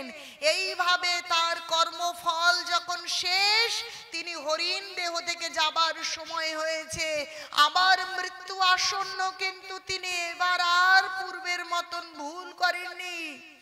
যদি এবারও ভুল হয় তাহলে তো এ ভুলের আর কোনো ক্ষমা হবে না। একবার আমি মানব শরীর থেকে হরিণের শরীর পেয়েছি, আজ আমি যদি ভগবানকে ভুলে যাই তাহলে কোন শরীর পাবো? তখন তো আর ভগবানের ভজনা করতে পারবো না। তাই তিনি ভগবানকে স্মরণ করছে, সদাই ভগবানের নাম স্মরণ করছে। এইভাবে তার শরীরটা চলে গেল, মানে মৃত্যু হলো, শেষ হলো তার হরিণের জীবন। এখন গিয়ে কোথায় তিনি জন্মগ্রহণ করেছেন জানেন? তিনি শ্রেষ্ঠ ব্রাহ্মণ গোত্রে অঙ্গিরা গোত্রে শ্রেষ্ঠ ব্রাহ্মণ কুলে, সাধারণ পৈতেধারী ব্রাহ্মণ না। কেউ ব্রাহ্মণ থাকলে অসন্তুষ্ট হবেন না, শুধু পৈতে ধারণ করলে আর শুধু ব্যানার্জি হলেই ব্রাহ্মণ হওয়া যায় না। প্রকৃত ব্রাহ্মণ হতে গেলে গীতা ভাগবতম শাস্ত্র জানতে হয়। শাস্ত্রে ব্রাহ্মণোচিত যে আচরণ সেই আচরণ করতে হয়। আপনারা গীতা অধ্যয়ন করলে বুঝতে পারবেন যে গীতায় অষ্টাদশ অধ্যায়ের 41 এবং 42 নম্বর শ্লোকে ভগবান কিভাবে বলেছেন ব্রাহ্মণ সম্পর্কে। বলছে ব্রাহ্মণ ক্ষত্রিয় ভীষণ শূদ্রানাং চ পরন্তপ কর্মণি প্রবিভক্তানি স্বভাবৌ প্রভবৈর গুণে। শুধু ব্যানার্জি চ্যাটার্জি হলে ব্রাহ্মণ হওয়া যায় না, তার স্বভাব তার গুণ ব্রাহ্মণোচিত হতে হয়, তবেই ব্রাহ্মণ হওয়া যায়। শূদ্রের ঘরে জন্মগ্রহণ করলেই শূদ্র হয় না, ব্রাহ্মণের ঘরে জন্মগ্রহণ করলে ব্রাহ্মণ হয় না। আচ্ছা বলুন তো, ডাক্তারের ঘরে জন্মগ্রহণ করলে কখনো ডাক্তার হয়? হ্যাঁ, উকিলের ঘরে জন্মগ্রহণ করলে যেমন উকিল হয় না, তেমনি ব্রাহ্মণ পৈতেধারী মানুষের বাড়িতে জন্মগ্রহণ করলেই প্রকৃত ব্রাহ্মণ হওয়া যায় না, ওটা নামে মাত্র হয়। প্রকৃত হতে গেলে তার যে সুতোর 9টা গুণ, সেই গুণ থাকা কর্তব্য। গীতায় বলছেন ভগবান সম দম স্তপ শৌচং ক্ষান্তির আর্জবম এব চ জ্ঞানং বিজ্ঞানম আস্তিকং ব্রহ্ম কর্ম স্বভাবজ। 9টা সুতোর 9টা গুণ আমি বললাম, তার বাইরের ইন্দ্রিয়ের সংযম থাকবে, ভেতরের ইন্দ্রিয়ের সংযম থাকবে, তার আহারের সুচিতা থাকবে। তিনি কখনো কোনো নেশা গ্রহণ করবেন না, তিনি আজে বাজে খাবার খাবেন না, শাস্ত্র গ্রন্থ করবেন, সদাই হরিনাম পরায়ণ হবেন, তিনি অন্যকে ভগবানের ভক্তি শেখাবেন, তিনি ভগবানের বিশ্বাসী হবেন, তবেই তিনি ভগবানের, তিনি প্রকৃত ব্রাহ্মণ হতে পারেন। তো সেই রকম প্রকৃত ব্রাহ্মণ ঘরে জন্মগ্রহণ করেছেন আজকে সেই ভরত মহারাজ। কিন্তু তিনি তত্ত্বজ্ঞানী পুরুষ হয়েছেন, কিন্তু তিনি থাকেন উন্মাদ এবং কি জড়ের মতন। বিবেক বুদ্ধিহীন মানুষকে আমরা বলি না জড় মানুষ, পাগল, ওর কোনো বুদ্ধি নেই, সেই রকম কেন? এখন যদি আমি সকলের সঙ্গে মিশি, আমার যদি আবার সেই আবার সেই রাজা থাকাকালীন যেমন হলো, মানব শরীর ভেঙে গিয়ে হরিণের শরীর পেতে হলো, আজ আমি এত সুন্দর মানব শরীর পেয়েছি, কিন্তু আমি যদি ভগবানকে ভুলে যাই তাহলে আবার আমার সেরকম হবে। অতএব এই শরীরে আমি আর ভগবানকে ভুলছি না, তাই কারোর সঙ্গে এত বেশি কথা বলেন না। তিনি কি করেন? সর্বদাই হরিনাম করেন, ভগবানকে স্মরণ করেন, ভগবানের কথা চিন্তা করেন। এইভাবে করে তিনি জীবনে আছেন। কিন্তু তার পিতা ধার্মিক, চেষ্টা করছেন আগের পুত্রদের মতন, মানে তার তো আরো বড় পুত্ররা রয়েছে, সেই পুত্রদের মতন শাস্ত্র গ্রন্থ শিক্ষা দিয়ে, উপনয়ন দিয়ে তাকে সংস্কার করবার। কিন্তু জড় ভরত কিছুই না শেখার ভান করে বসে আছে, যেন সে কিছুই বোঝে না, কিছুই জানে না, পড়াশোনা তার মাথায় ধরে না। বাবা অনেক চেষ্টা করেও তাকে কিছু করতে পারেনি। আসলে তিনি বাইরের থেকে ওরকম হয়ে আছে, আর সদাই মনের ভেতরে কি? হরে কৃষ্ণ হরে কৃষ্ণ কৃষ্ণ কৃষ্ণ হরে হরে, হরে রাম হরে রাম রাম রাম হরে হরে। তিনি সদাই ভগবানকে স্মরণ করছেন, ভগবানের নামকে জপ করছেন আর ভগবানের চিন্তন করছেন। যখন পিতার মৃত্যু হয়েছে, তার বড় ভাইরা ভাবছে এর কোনো বুদ্ধি নেই, কোনো কাজকর্ম করার কোনো যোগ্যতা নেই, তাহলে একে ফসল রক্ষা করবার জন্য ওই জমির কোনায় বসিয়ে রাখো, শীতের দিন হোক, গরমের দিন, বর্ষা। ভরতের নাম হয়েছে এখন জড় ভরত, কারণ বুদ্ধি নেই, জড়তা প্রাপ্ত হয়েছে। ও সেই জমির কোনায় বসেই জমি পাহারা দেয়, কাউকে কোনো অভিযোগ করে না। বড় ভাইরা যে হাড়ির তলায় পোড়া পোড়া অন্ন, পোড়া পোড়া রুটি তাকে দেয়, আর কি করছে? সে শান্ত হয়ে কোনো তর্ক, কোনো বিবাদ না করে, মন ভালো করে সেই পোড়া ভাতই হোক, পোড়া রুটি হোক, যা দিচ্ছে, যখন দিচ্ছে, সে আনন্দের সঙ্গে খেয়ে নিচ্ছে, আনন্দের সঙ্গে। কারণ তিনি যে সর্বদা ভগবানের নাম করেন। যদি ভগবানের নাম থাকে, যদি ভগবানের ভক্ত থাকে, তার কাছে বিষ অমৃত হয়। আপনারা জানেন, আপনারা মীরাবাইয়ের কথা শুনেছেন, যে রাজরানী মীরাবাই, তাই না? তাকে বিষ পর্যন্ত দেওয়া হয়েছে, কিন্তু তিনি কে? গিরিধারীকে নিবেদন করে সেই বিষকে আনন্দের সঙ্গে গ্রহণ করেছেন। কিছু হয়েছে? কারণ যিনি ভগবানের নাম করবেন, যিনি ভগবানকে নিবেদন করবেন, সেটা কোনো খাবার নয়, সেটা প্রসাদ, সেটা অমৃত, সেটা কোনো খাবার নয়। তো সেই অমৃত তিনি যখন তার হাতে অন্ন, রুটি, যা কিছু খাবার আসছেন, আগেই ভগবানকে তিনি স্মরণ করছেন, হে অনাদির গোবিন্দ তুমি গ্রহণ করো, তুমি গ্রহণ করে আমাকে উচ্ছিষ্টটা দাও, আমাকে কৃপা করো, আমার এই জীবন ধন্য করো। এইভাবে ভরত মহারাজ যখন সেই প্রসাদটা পাচ্ছে, সেটা পোড়া না, সেটা তিতো না, সেটা ঝাল, সেই আস্বাদ কি থাকে? অমৃতই অমৃত। তাহলে দেখুন, আমাদের এখান থেকে শিক্ষা গ্রহণ করতে হবে। আমরা কত ভালো মন্দ খাই, একবেলা খেয়েই পরের বেলা চিন্তা করি কি রান্না হবে। আজকে ভালো রকম খাওয়া হলো না, তৃপ্তি করে হলো না, কালকে এটা বাজার করো, ওটা না, আমরা চিন্তা করি, তাই না? কারণ আমাদের জিহ্বায় স্বাদ নেই, আমাদের ভালো লাগা নেই, কারণ ওগুলো খাবার। কিন্তু যখন আমরা ভগবানের জন্য রন্ধন করব, ভগবানকে নিবেদন করব এবং সেই প্রসাদ পাবো, তখন সেটা যা কিছুই হোক না কেন, কি অমৃতই অমৃত। আজ ভরত মহারাজ, জড় ভরত অমৃত পাচ্ছে, কারোর প্রতি কোনো অভিযোগ নেই, কোনো কষ্ট নেই, আনন্দের সঙ্গে সেগুলো খায় আর জমির কোনায় বসে পাহারা দেয় ফসল যাতে নষ্ট না হয়। এইভাবে আসলে সেই জমির কোনায় অনেক লোকজন নেই। শীতের রাতে ওই জমির ফাঁকা মাঠের মাঝখানে কেউ থাকে?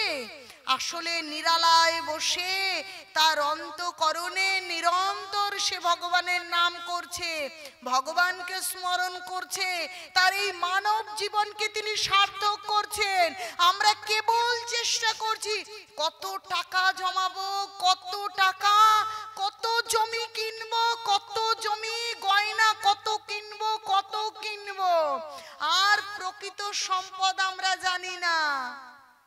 আমরা কি বুঝি টাকা সঙ্গে যাবে না, পয়সা সঙ্গে যাবে না, কি যাবে? আমরা কেউ জানি না। কি জানি আমরা? একটা টাকাও আমরা নিয়ে যেতে পারবো না, এক রত্তি সোনাও আমরা নিতে পারবো না। কিন্তু কেবল টাকা টাকা করছে। কিন্তু আমার প্রভুপাদের কৃপায় জানেন, আমি এরকম অলিতে গলিতে, জেলায় নগরে টাকা নয়, প্রকৃত আনন্দ ভাগ করে নিতে আসি। আমি কিন্তু কোনো পেশাদার পাঠক নই, কোনো ধর্ম ব্যবসায়ীও নই। আমি ভক্ত হতে চাইছি। আমি নিজে আনন্দ পেয়ে এই পৃথিবীতে আনন্দ বিলিয়ে দেবার জন্য আমার গুরু মহারাজ এবং প্রভুপাদের কৃপায় আপনাদের কাছে এসেছি। কারণ অমৃত এবং আনন্দের আস্বাদন পেয়েছি। আচ্ছা বলুন তো, আনন্দ কি একা একা পেলে আনন্দ হয়, না আনন্দ সবাইকে ভাগ করে দিলে আনন্দ বাড়ে? যেদিন ছেলেটার চাকরি হয়, যেদিন ছেলেটার রেজাল্ট ভালো হয়, সেদিন সবাইকে বলে আনন্দ হয় কি হয় না? ছলে বলে কৌশলে, ও জেঠিমা গো, ও দিদি গো, চাকরি হয়েছে গো, চাকরি হয়েছে, কি বলি কি বলি না? কেন বলি? কারণ সেই আনন্দ সকলের কাছে বললে আমাদের আনন্দ বাড়ে। তাই প্রকৃত আনন্দের খনির সন্ধান আমরা জানি না। প্রকৃত আনন্দের খনি কোথায় আছেন জানেন? বলছে সচ্চিদানন্দ, সেই অনাদির আদি গোবিন্দের কাছে, সেই ভগবানের হৃদয়ে রয়েছে আনন্দ। আর ভগবানের ভক্ত, ভগবানের প্রসাদ, ভগবানের নাম করলেই সেই প্রকৃত আনন্দের সাগরে ভাসা যায়। তাই সেই আনন্দকে আপনাদের সঙ্গে ভাগ করে নিতে এসেছি। নেবেন আপনারা সেই আনন্দ? নিতাই গৌর সীতানাথ প্রেমানন্দে, হরি হরি বল, হরি হরি বল। জড় ভরত বুঝে গেছে ওই টাকা জমিয়ে প্রকৃত সম্পদ তৈরি করা যাবে না। মৃত্যুর সঙ্গে সঙ্গে এই বাড়ি, টাকা, জমি সমস্ত কিছু এখানে থাকবে। মৃত্যু সর্বস্ব চ অপহরণ, মৃত্যু সমস্ত কিছু অপহরণ করে নিয়ে চলে যায়। কি থাকে? তিনি নিয়ে যেতে পারেন কিছু? তাই এই সম্পদ সঙ্গে করে নেওয়া যায় না। একমাত্র হরিনাম, একমাত্র ভগবানের নাম, বলছেন নাম যাবে আর প্রাণ যাবে, একমাত্র ভগবানের নামকে নেওয়া যায়। তাই প্রকৃত ধন সঞ্চয় করা উচিত। আমাদের বাড়ি তা বলে করব না তা নয়, জমি করব না তা নয়, ব্যাংকে টাকা রাখবো না তা নয়। জমি কিনবো, বাড়ি করব, কিন্তু তার সঙ্গে সঙ্গে আমরা কি করব? প্রকৃত সঞ্চয় করব। কি সেই প্রকৃত সঞ্চয়? হরিনাম, ভগবানের নামকে আশ্রয় করব। যেমন অ্যাকাউন্টে অল্প অল্প করে টাকা রেখে জমায় না, তেমনি প্রত্যেক দিন অল্প অল্প হরিনাম করে জমা দিতে হবে। সেই অ্যাকাউন্টে বসে আছেন চিত্রগুপ্ত, তিনি হিসেব লিখছেন যে কার কত জমা হয়েছে। তাই জড়ভরত তিনি ওই জমি পাহারা দিচ্ছেন আর প্রকৃত ধন সঞ্চয় করছেন, নাম সঞ্চয় করছেন। বলছে যে ধনে হইয়া ধনী, মনি রে নাম মানমণি। শ্রেষ্ঠ সম্পদ হচ্ছে হরিনাম, আর সেই সম্পদ সঞ্চয় করছেন ভরত, জড়ভরত। এইভাবে তিনি ওরকম মাটির ভিতরে রয়েছেন। আর এক দস্যু দলের নেতা কি করেছে? তারা ডাকাতি করতে যখন যাবে তখন কি করছে? মায়ের পুজো, ভদ্রকালীর পুজো করবেন। তো ভদ্রকালীর পুজো করতে গিয়ে নরবলি দেবেন। কোন নরবলির কথা কিন্তু শাস্ত্রে লেখা নেই। কিন্তু যারা এরকম আজে বাজে কাজ করে তারা ধর্মকে নিজের মতন তৈরি করে নেয়। কারণ তারা তো করে চুরি এবং ডাকাতি, তাই তারা নিজের ইচ্ছে মতন ধর্ম করেন। তাই আজ নরবলি দেবেন। নরবলি দেবার জন্য নরপশু খোঁজ করছেন। খুঁজতে খুঁজতে মাঠের মাঝখানে দেখছেন হৃষ্টপুষ্ট ভরত, জড়ভরত বসে আছে। তখন দস্যু দলেরা জড়ভরতকে ধরে নিয়ে গেছে। জড়ভরত শান্ত হয়ে রয়েছে। এবার নিয়ে গিয়ে তাকে স্নান করিয়েছে, তাকে সাজিয়েছে, মালা পরিয়েছে। এইবার সেই দস্যুদের যিনি বলি প্রদান করেন তিনি সেই খড়গের কাছে নিয়ে গেছে, তার মাথাটা খড়গের মধ্যে দিয়েছে। কিন্তু জড়ভরত অবিচল, কোনো ভয় নেই, তার কোনো চিন্তা নেই, তিনি শান্ত হয়ে রয়েছেন। তিনি জানেন এই শরীরটা আসলে আমি নই, এই আত্মাটা আসলে আমি। শরীর আজ যাক কাল যাক তাতে কিচ্ছু যায় আসে না। ছিলাম আমি রাজা, হয়েছিলাম হরিণ, আজ আমি মানুষ। তাই এই আত্মার কোনো মৃত্যু হয় না।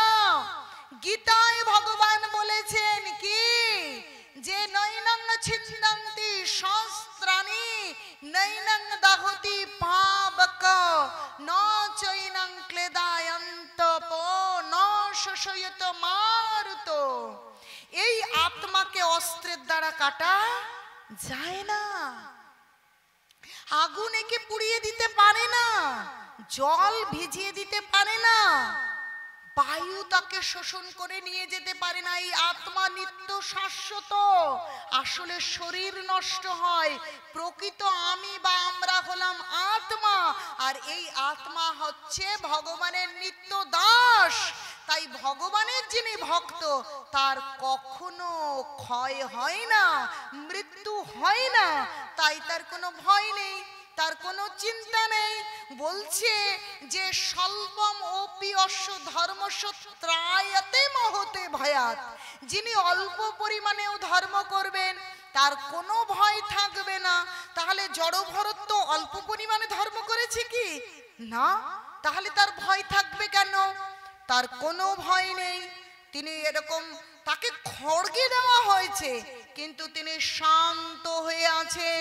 তিনি জানেন স্বয়ং ভগবান বলেছেন, নামে ভক্ত প্রণশ্যত সতী কোন তেও পতি জানহি নমে ভক্ত বনস্বতী, আমার ভক্তের কখনো বিনাশ হয় না, কোনো ভয় নেই। তাই আপনারা নির্ভয় হয়ে ধর্ম করুন, রাম নবমী পালন করুন এবং আপনারা হরিনামকে আশ্রয় করুন। জপমালা সংগ্রহ করে প্রত্যেক দিন নাম জপ করবেন। যে শুধু রাম নবমীর দিন শুধু ভগবানের নাম করব না, প্রত্যেকটা দিন ভগবানের, প্রত্যেকটা মুহূর্ত ভগবানের। তাই প্রতিদিন প্রত্যেকটা মুহূর্তে ভগবানকে স্মরণ করতে হবে, ভগবানের নাম করতে হবে, প্রকৃত ধর্ম করতে হবে। তাই আপনারা নির্ভয়ে ভগবানের নাম করবেন, জপমালা সংগ্রহ করবেন এরকম, আর সকলে জপ করবেন, কারো কথা শুনবেন না। দীক্ষা হোক দীক্ষা না হোক, মাছ খান মাংস খান, কিন্তু প্রথমে আপনারা ভগবানের নাম করবেন। কারণ এই কলিযুগের ধর্ম হয় নাম সংকীর্তন, নাম ছাড়া প্রকৃত ধর্ম হবে না। কোনো ভয় পাবেন না, ওরে বাবা ধর্ম করলে বুঝি সংসার নষ্ট হয়ে যাবে, ওই ওরা নিন্দা করবে, ওরা আমাকে মারবে, যেমন সেই হরিদাস ঠাকুরকে মেরেছিল না, প্রহ্লাদ মহারাজকে মৃত্যুদণ্ড দিয়েছিল তার বাবা, তাই না? পাহাড়ের উপর থেকে ফেলে দিয়েছে, আগুনে পুড়িয়ে মারবার চেষ্টা করেছে, বিষধর সর্প দিয়ে মারবার চেষ্টা করেছে, কি না করেছে, হাতির পায়ের তলায় দিয়েছে, শুধুমাত্র ভগবানের ভক্ত হয়েছিল বলে। কি প্রহ্লাদ মারা গেছে? না। হরিদাস ঠাকুরকে মেরে ফেলতে পেরেছে? না। তাহলে আপনারা প্রত্যেকেই মানব জীবন সার্থক করুন, কোনো ভয় না পেয়ে ভগবানের নাম করবেন, ভগবানের ভক্তি করবেন, প্রকৃত ধর্ম করবেন, কোনো ছল ধর্ম করবেন না।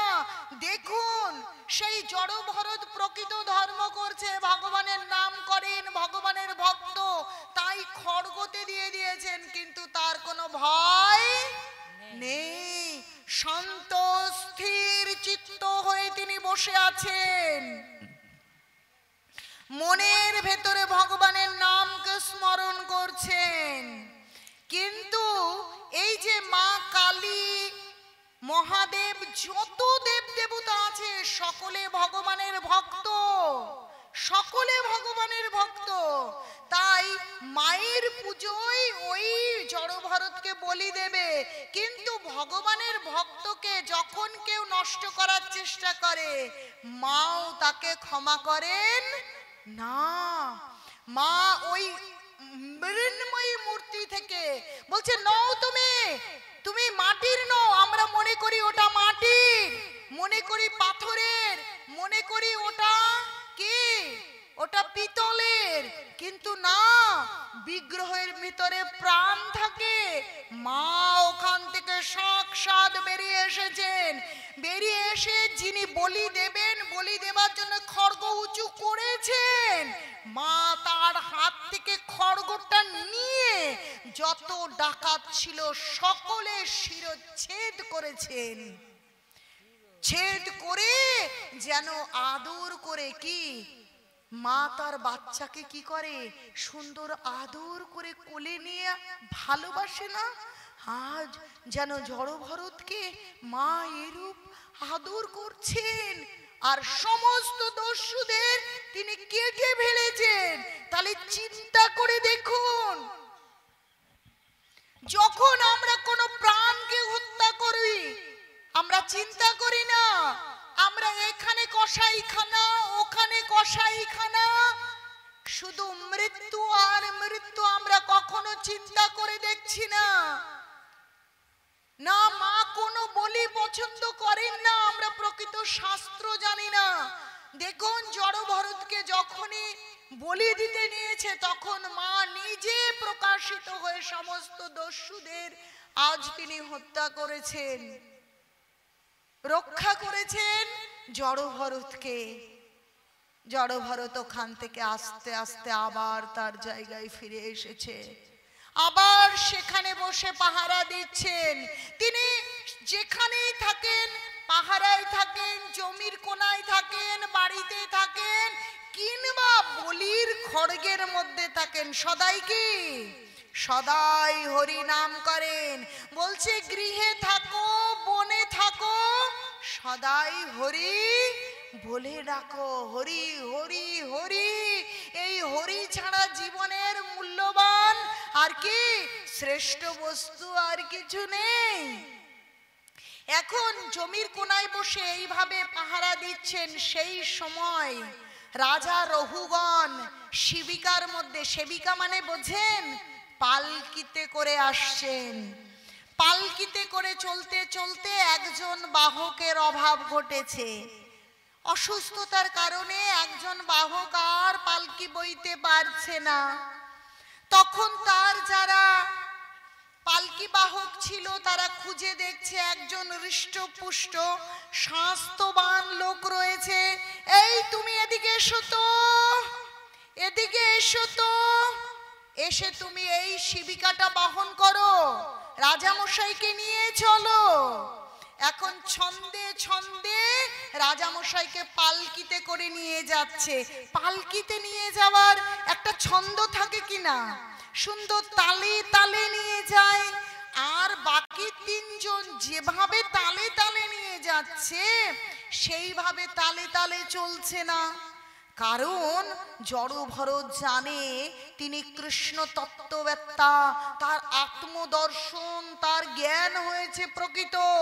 তিনি জানেন একটা পিঁপড়ের মধ্যেও ভগবান আছে, পিঁপড়ের মধ্যেও যে আত্মা, একটা হাতিতেও আত্মা, একটা আরশোলার ভেতরেও সেই আত্মা। ভগবান গীতায় বলছে ব্রহ্মা ভূত প্রসন্নাত্মা ন শোচতি ন কাঙ্ক্ষতি সমো সর্বেষু ভূতেষু মদ ভক্তি লভৌতে পরাম। সমস্ত সকলকে সমদৃষ্টি দিয়ে দর্শন করতে, সকলের হৃদয়ের মধ্যে ভগবানের অংশ রয়েছে। তাই জড়ভরত বুঝতে পারছে পায়ের তলায় যদি একটা পিঁপড়ে পড়ে, পায়ের তলায় যদি একটা আরশোলা পড়ে, একটা কীট পতঙ্গ মারা যায়, তাহলে তো আমার অপরাধ হয়ে যাবে। আমার জীবন তো তাহলে, আমার জীবনের আমার শ্রেষ্ঠ যে গন্তব্য ভগবানের কাছে ফিরে যাওয়া, আমি তো যেতে পারবো না। তাই সে শিবিকা বহন করছে, কিন্তু নিচের দিক তাকিয়ে তাকিয়ে দেখে দেখে পথ চলতে গিয়ে অন্য যে তিনজন তাদের সঙ্গে ছন্দে ছন্দে পা ফেলতে পারছেন না। আর যখন ছন্দে ছন্দে ফেলতে পারছেন না, তখন শিবিকাটা কি ছন্দপতন ঘটছে আর রাজার অস্বস্তি হচ্ছে। তখন বলছে কি করে, ভালো করে কেন পালকি ভালো করে কেন চলছে না, ঠিক করে চালাতে বলো, ঠিক করে চালাতে বলো। কিন্তু ভরত কিছুতেই শুনছে না, সে তার নিজের বুদ্ধিতেই স্থির। সে ওরকম দেখে দেখে পথ চলতে গিয়ে ওদের সঙ্গে পা মিলিয়ে চলতে পারছে না। রাজা রহুগণ অনেক খারাপ কথা বলছেন, অনেক তিরস্কার করছেন, কিন্তু কিছুতেই কারো কথা কি শুনছেন না। এইভাবে অনেকক্ষণ হয়ে যাবার পর রাজা কিন্তু আর কি আর সহ্য করতে পারিনি।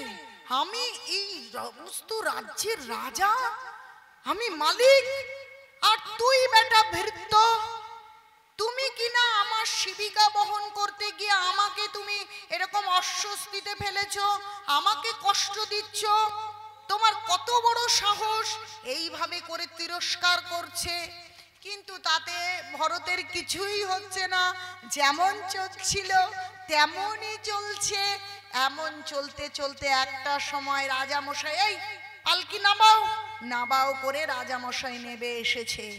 বলছে এই তাহলে তুমি এরকম কেন করছো, তুমি জানো না আমি রাজা, আমি মালিক, তুমি আমার ভৃত্য?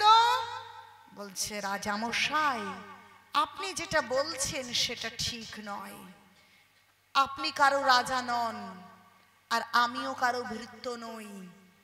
এ জগতের একমাত্র মালিক অনাদির আদি গোবিন্দ, তিনি সকলের মালিক, তিনি আপনারও মালিক, আমারও মালিক, আমরা সকলেই তার ভৃত্য।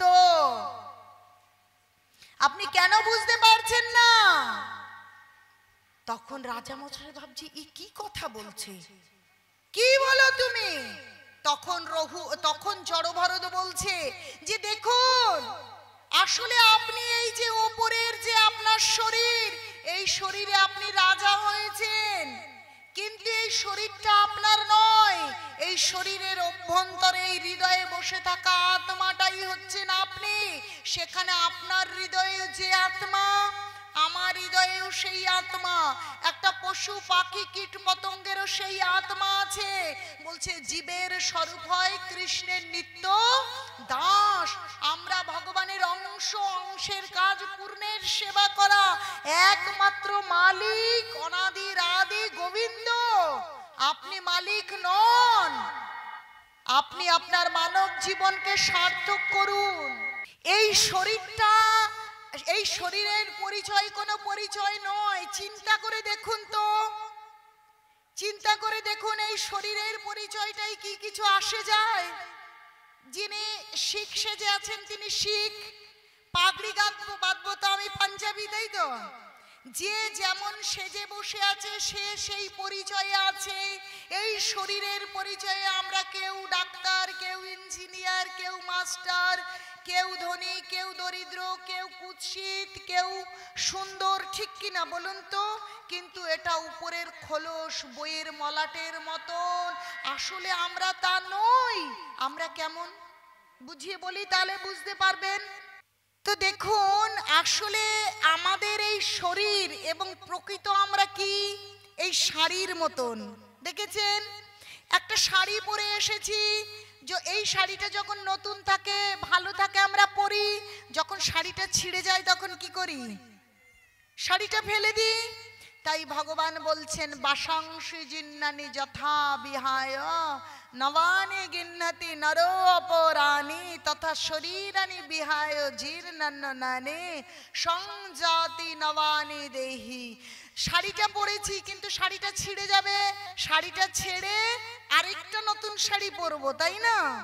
তথা শরীরানি বিহায় জীর্ণান্নানি সংজাতি নবানি দেহি।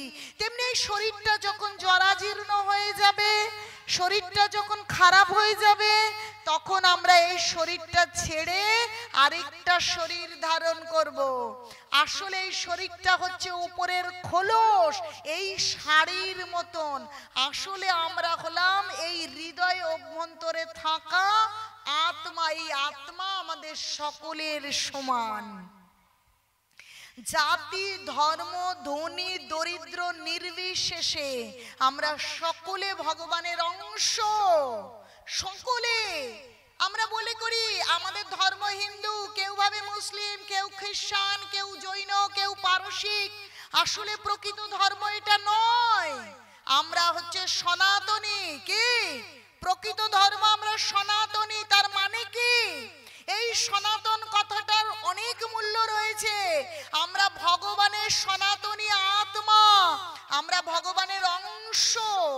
সেই অংশের একটাই পরিচয়, সেটা হচ্ছে ভগবানের নিত্য দাস। আমরা সকলে সমান এবং ভগবানের। তাই জড়ভরত এইভাবে রঘুগণকে শেখাচ্ছে, আত্মতত্ত্ব দর্শন উপদেশ দিচ্ছে। যখন এইভাবে বলছেন তখন রঘুগণ, রাজা কিন্তু তিনি বলছেন আপনি কে? সত্যি করে বলুন তো, আপনি কোনো সাধারণ মনুষ্য নন। আসলেতে সে কোনো রকম জামা কাপড় পরে আছে, ধুলি ধূসর, যেমন একটা হিরে নোংরা আবর্জনার মধ্যে থাকলে বোঝা যায় না যে তার মধ্যে হিরে আছে। তেমনি জড়ভরতকে বাইরে থেকে দেখে বোঝা যাচ্ছে না যে তার ভেতরে কি? তিনি হিরে, তিনি ভগবানের শ্রেষ্ঠ ভক্ত। কারণ তিনি আবরণে আবরিত রয়েছেন। কিন্তু বলছে না, যদি বোবা থাকে তাহলে যখন কেউ কথা বলে তখন বোঝা যাবে তার ভেতরে জ্ঞান আছে কতটুকু, ঠিক কি না? যতক্ষণ মানুষ চুপ করে থাকবে ততক্ষণ বোঝা যাবে না সে মূর্খ না সে জ্ঞানী। যখন সে কথা বলবে তখন বোঝা যাবে সে জ্ঞানী কি মূর্খ। এমনিতে দর্শন করে তার পোশাক পরিচ্ছদ দেখে আমরা এই কলিযুগে মানুষকে বিচার করি, কিন্তু পোশাক পরিচ্ছদ দেখে মানুষকে বিচার করা যায় না, তাকে বোঝা যায় না যতক্ষণ না তিনি কথা না বলেন। কিন্তু এখন জড়ভরত কথা বলছেন, যখন আত্মতত্ত্ব জ্ঞান যখন দিচ্ছেন রহুগণকে, তখন রহুগণ প্রশ্ন করছেন, আপনি কে? আপনি তো কোনো সাধারণ মনুষ্য নন, আপনি বলুন আপনি কে? তখন জড়ভরত বলছেন, আমি ভগবানের ভক্ত। এরকম আমি রাজা ছিলাম, বুঝতে পারিনি, ভগবানের ভজনার থেকে অন্য কিছুকে আমি বড় মনে করেছিলাম, তাই আমি হরিণের দেহ পেয়েছি। এখন আমি বুঝতে পেরেছি, তাই ভগবানের ভজনা করছি। তিনি বুঝে গিয়েছেন এই জীবনের শ্রেষ্ঠ উদ্দেশ্য। তাই দেখুন এই জড়ভরত থেকে আমাদেরকে শিক্ষা নিতে হবে। তিনি মহারাজা ছিলেন, তিনি কি হয়ে গেছেন? হরিণ, ঠিক কি না বলুন তো? আর আমরা কি? আমরা রাজা, আমরা সাধারণ মানুষ, আমরা ক্ষুদ্রাতি ক্ষুদ্র। সেই আমাদের জীবনে আমরা কোন শরীর পাবো? সাপ হব না, ব্যাঙ হব না, টিকটিকি হব, আমরা কিচ্ছু বুঝতে পারছি না। তো আমরা ভগবানের ভজনা করছি না, কেবল টাকা টাকা টাকার পেছনে, এত পাশ করে এত ডিগ্রি ধারণ করে টাকার পেছনে ছুটছি। মৃত্যু যেদিন আসবে সেদিন যমদূতকে কি বললে হবে, এই তুমি দাঁড়াও, তোমাকে 1 লাখ 1 কোটি ঘুষ দিয়ে দিচ্ছি? কি প্রভু, যমদূত আসলে ঘুষ নেবে কি? বলছে শেষ বিচারের হাইকোর্টেতে উকিল মেলে না, কোনো ঘুষ কাজ হবে না। কি কাজ হবে? তাহলে বুঝতে হবে যে আমাদের কি করতে হবে। আমাদের টাকা পয়সা জীবিকা কাজকর্ম যা আছে থাকুক, কিন্তু আমাদেরকে ভগবানের ভক্ত হতে হবে। আমাদের মর্যাদা পুরুষোত্তম শ্রী ভগবান রামচন্দ্রের ভক্ত হতে হবে। ভগবান রামচন্দ্র কি? আমাদের কৃষ্ণচন্দ্র ভগবানের ভক্ত হতে হবে, গৌর নিতাইয়ের ভক্ত হতে হবে, ভজনা করতে হবে, আমাদের নাম করতে হবে। যার রাম নাম ভালো লাগে রাম নাম করুন, কৃষ্ণ নাম করুন, গৌর গৌর নিতাই নিতাই, রাধা রাধা নাম করুন। কারণ নাম ছাড়া এ জীবনে কোনো গতি নাই, গতি নাই, গতি নাই। ভাগবতম বলছে হরের নাম হরের নাম হরের নাম ঐব কেবলম কলৌ নাস্তেভ্য নাস্তেভ্য নাস্তেভ্য গতির অন্যথা। আর কোনো গতি নাই, গতি নাই, গতি নাই। নাম করুন, ভগবানের ভক্ত হন। তাহলে জড়ভরত থেকে আমাদের শিক্ষা নিতে হবে। আমরা ডাক্তার হই, ইঞ্জিনিয়ার হই, চাষি হই, আমাদের জমি থাকুক, আমরা ধনী হই, আমরা দরিদ্র হই, আমরা ভারতীয় হই, আমরা আমেরিকান হই, আমরা অস্ট্রেলিয়ান হই, কিচ্ছু যায় আসে না। যতক্ষণ না আমরা ভগবানের ভক্ত হচ্ছি কোনো মূল্য নাই। শরীর ভেঙে গেল, কি টিকটিকি না ইঁদুর না বাদুর, কি হব আমরা কেউ জানি না। ধরুন হলাম ইঁদুর, এখানে 5 তলা বাড়ি বানিয়েছি, কোটি কোটি টাকা জমিয়েছি, রোজগার করে জমিয়েছি, চুরি করে আলমারি ভর্তি করে রেখেছি, হয়ে গেলাম মৃত্যুর সঙ্গে সঙ্গে ইঁদুর। কোনো লাভ আছে বলুন তো? লাভ আছে? আর যদি আমরা হরিনামকে আশ্রয় করি তাহলে কি সমস্ত কিছু ভগবান আমাদেরকে বহন করে নিয়ে যাবেন, আমাদের ভবিষ্যৎ তৈরি হবে। যেমন ভরত মহারাজ রাজা ছিলেন, ভগবানের নাম করেছিলেন, হরিণ হয়েছিল, কিন্তু তিনি আবার অঙ্গিরা গোত্রে তিনি কি মানব শরীর পেয়েছিলেন, ভগবানের ভজনা করে ভগবত ধাম প্রাপ্তি ঘটেছিল। তেমনি আমাদের বোঝা কর্তব্য যে টাকা পয়সা জাত কুল মান আমাদের কিচ্ছু কিচ্ছু হবে না। যদি আমরা ভগবানের ভক্ত না হই তাহলে আপনাদের কি করতে হবে? ভগবানের ভক্ত হতে হবে। কি হবেন মায়েরা? হলে একবার বলেন না হরি বল, বলুন না, একবার বলুন না ভগবান রামচন্দ্র কি, লক্ষ্মণ কি, হরে সীতা মাইয়া কি, ভক্ত হনুমান কি, নিতাই গৌর প্রেমানন্দে। তাহলে আপনাদের কি করতে হবে? সেটা শিখতে হবে, সেটা জানতে হবে। আমি আসিনি, আপনারা আমাকে আনেননি, ভগবান পাঠিয়েছে আমাকে। আমি কিন্তু কোনো পেশাদারি পাঠক নই, কৃষ্ণ আমাকে পাঠিয়েছেন, স্বয়ং রামচন্দ্র এনেছেন, তাই আমি এসেছি। আমি কে? আমি ছোট্ট একটা মেয়ে। তাই আপনারা শিখে নিন, আপনারা তুলসীর মালা পরুন। এই তুলসী বৃক্ষ, এই তুলসী শ্রেষ্ঠ, এই উদ্ভিদদের মধ্যে শ্রেষ্ঠ ঔষধি। বলছি কৃষ্ণ প্রেয়সী তুলসী, কৃষ্ণের সব থেকে শ্রেষ্ঠ। এই পাতা ছাড়া ভগবানের পুজো হয় না। এই রামচন্দ্রকে চরণে শুধু তুলসী পাতা দিয়ে দেবেন, রামচন্দ্র আপনার উপর কৃপা করবেন। এই এত মূল্যবান। তাই আপনারা লজ্জা ঘৃণা সরিয়ে দিয়ে তুলসীর মালা পরিধান করুন। এতে সৌন্দর্য কমে না মা, কখনো কমে না।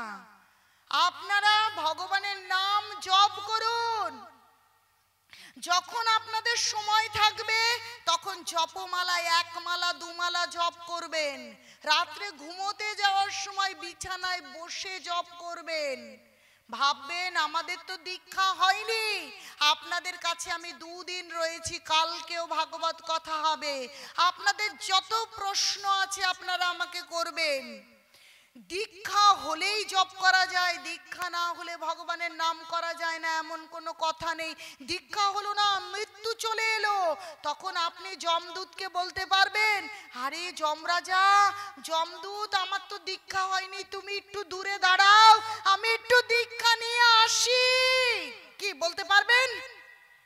তাহলে হরিনাম ছাড়া যদি চলে যেতে হয় এই জীবনের কোনো মূল্য নেই। তাই হরিনামকে গ্রহণ করতে হবে। তাই শাস্ত্র বলছে দীক্ষা পুরুষ চর্চা বিধি অপেক্ষা না করে, জিহ্বা স্পর্শে চণ্ডাল সবারই উদ্ধারে। তাই শাস্ত্র বলছে যত কিছু আছে থাকুক, আপনারা ভগবানের নাম জপ করুন। যখন সময় আছে তখন এই জপমালায় 1 মালা জপ করুন, 2 মালা জপ করুন।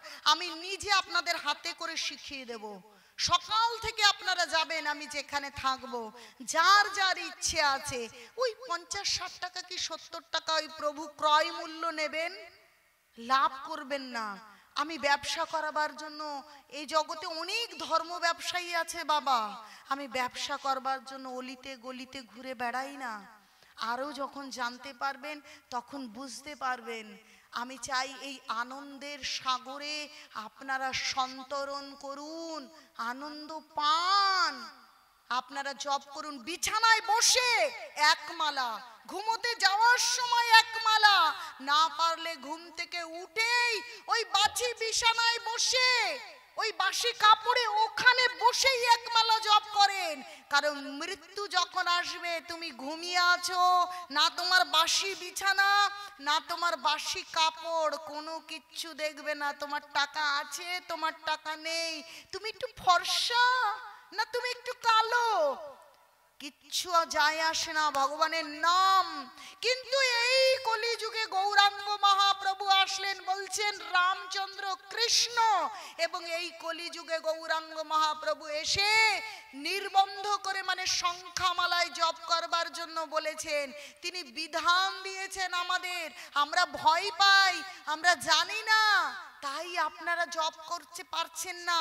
যারা পারছেন না তারা অতি দ্রুত জপমালা সংগ্রহ করে 1 মালা কি 2 মালা জপ করবেন।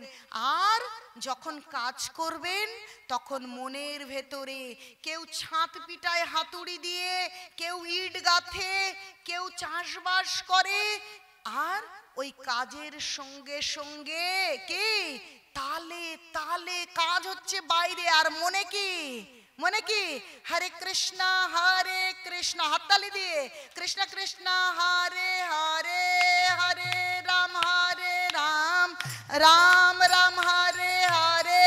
এভরিবডি কৃষ্ণ, সকলে